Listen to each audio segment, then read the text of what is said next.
Robo Guy, if we're supposed to be ahead in the AI thing, then companies and CEOs forcing AI and building data centers where people don't want it might as well be sabotaging the race for us. Oh, that's it. Yeah. Well, I don't know. I don't know how much people are making that connection yet. So you're bringing in technopolitics, and that's good. I'm working on this book called The Civcosm, Civilizational Cosmocracy, to bring these three layers together. So if you don't know what I'm talking about, basically world order has broken out into three different orders. I think they're very interrelated, but they are distinct. You can look at them in their own distinct fashion. So you've got what I call theopolitics, which is the radical religizing of geopolitics. We're seeing it play out right now with a Iranian theocracy fighting the Abraham Accords alliance. So you're seeing religion is just constantly making a comeback now in ways we couldn't even imagine.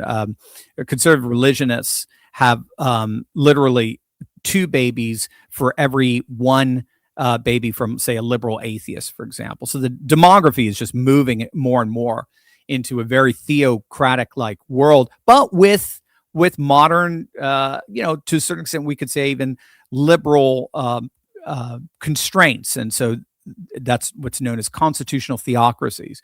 So God, whatever your religious tradition is, that is going to be the basis for the moral basis for your laws. But oftentimes a secular court is there to adjudicate the extent to which those laws violate civil rights and the like. It's a fascinating sort of archaeo-future arrangement. I geek out of this. Forgive me.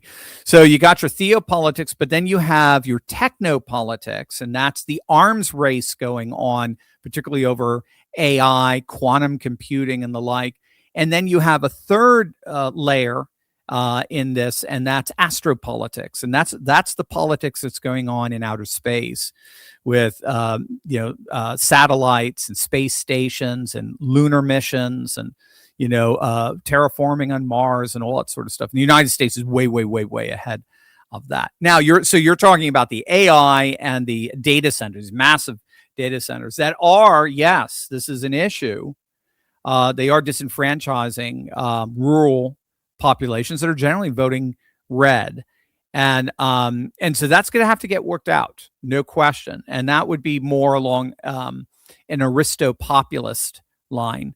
Or even a technopopulist line. So technopopulism is very similar to aristopopulism in that it sees you're always going to have an elite, in this case, a tech elite, Elon, for example, or Jensen Huang of NVIDIA is in my head. You're always going to have an elite, but in a aristopopulist sense, going back to Aristotle, the elite know it's their responsibility to use their massive power and wealth to advance and enact the values, interests, and concerns of the people. So there is no massive chasm between the elites and the people. It's very similar like Trump, very similar like Elon Musk.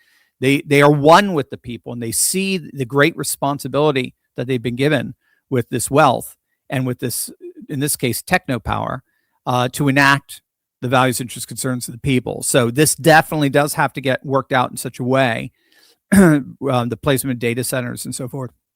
It's going to have to work out in such a way where the people are satisfied. And if they're not, there's going to be blowback there. And it'll be, again, that's part of this notion of technopolarity, where power distributions move around in accordance with populist sentiments. So we have to be very careful for sure. That's a great insight, RoboGuy.